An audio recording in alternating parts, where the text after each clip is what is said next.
Welcome back to Herbal Bunny's Pharmacy. I'm Dr. Tamitha Davis. Today we're going to be talking about infertility and POTS. If you're struggling with infertility, but you're also experiencing some dizziness, some heart palpitations, fatigue, or fainting when you stand up, you may be dealing with a condition called POTS. I'm not talking about like pots and pans, but POTS, which is postural orthostatic tachycardia syndrome. First, we're going to take a look at what is POTS.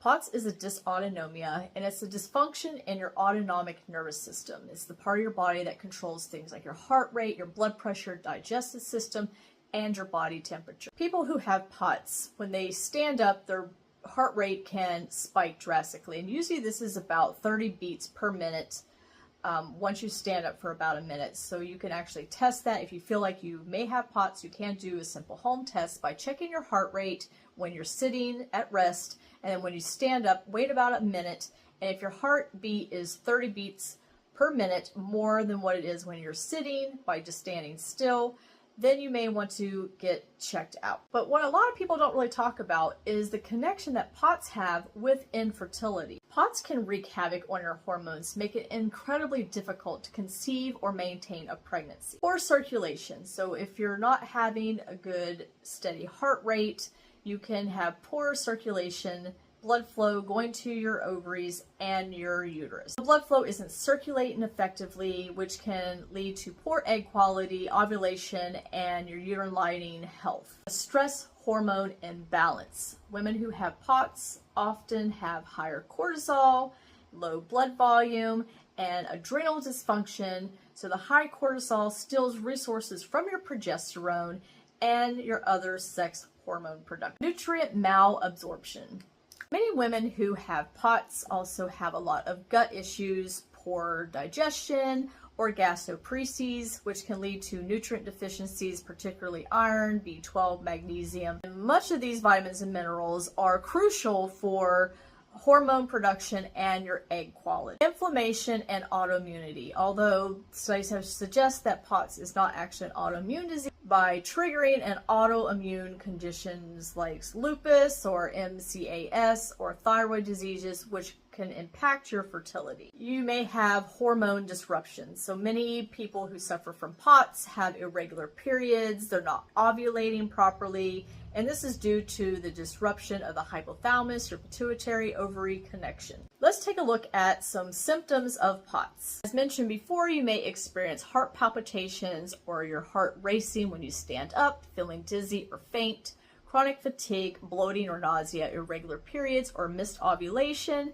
insomnia or waking up frequently throughout the night, exercise intolerance with cold hands and feet that's caused from the poor circulation, brain fog, anxiety, and panic attacks. There's a few blood tests or lab tests that you can ask your doctor. You can do like a tilt table test, your cortisol checks. You want to make sure you want to check your AM and your PM, your ACTH, your DHEA, your progesterone, your estrogen, making sure that you're testing those at the right time, your estrogen, your progesterone at their peak time. So estrogen needs to be tested between days 1 of your period to day 14, and your progesterone tested at day 15 through the 28th. Also making sure that you're doing a full thyroid panel. Your TSH checked, your free T3, free T4, your TPO, check for any antibodies that you may be having. Also making sure you're checking all of your iron levels, your ferritin, your B12, your magnesium, your sodium, your potassium,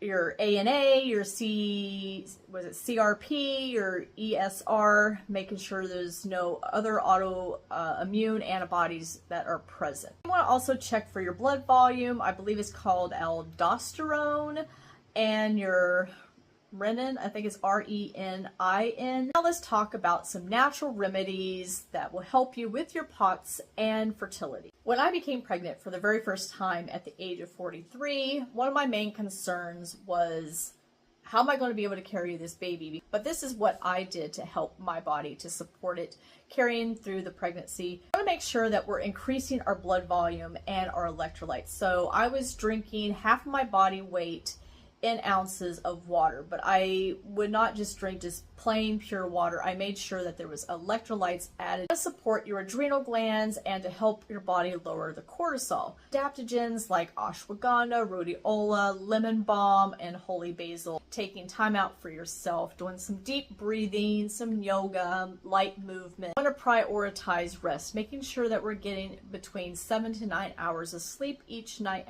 I like to drink before bedtime some chamomile and lemon balm tea. Some nutritional support for hormones and POTS. I did take a magnesium glycinate. This helped with the heart rate, the anxiety. I took 800 milligrams right before bed, taking B6 and B12. We've talked about this in other videos that B6 is very important for hormone production. Also, I took a plant-based iron to help raise up my ferritin and my iron levels. I did take a sublingual vitamin D3 with K2. Making sure we're getting plenty of omega-3 fatty acids. It's very important for hormone production and our nervous system, so I would recommend taking flaxseed. You could do fish oil. I did seed cycling, which included all of those key nutrients in there of omega-3 fatty acids. Making sure I was eating foods that were anti-inflammatory, lots of leafy greens, some beets, some root vegetables, and lots of fresh fruits. Making sure we're getting in enough healthy fats and not doing anything that's fried. I know the deep fried stuff tastes so good and butter is so great and cheese is so great, but we want to make sure we're eating healthy fats that are from nuts and seeds and avocado. We want to help support ovulation in our body naturally. We can do an ovulation tracker. We can try some different herbal supplements such as Vitex, which is also known as chasteberry, that supports our progesterone and our ovulation. Seed cycling that I've mentioned before. Doing a gentle liver detox with some lemon water, dandelion root, or some milk thistle tea. Just know that if you are dealing with POTS and infertility, you are not alone and your body is not working against you, even though it may feel like it is, but you're not broken.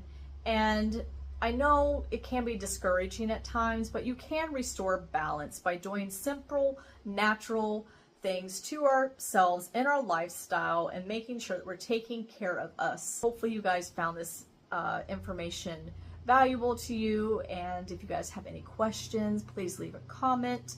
Also help the algorithm get my video out there by liking and subscribing to the channel. And if this is the type of content that you enjoy, please let me know in the comments, and I'll see you guys in the next video.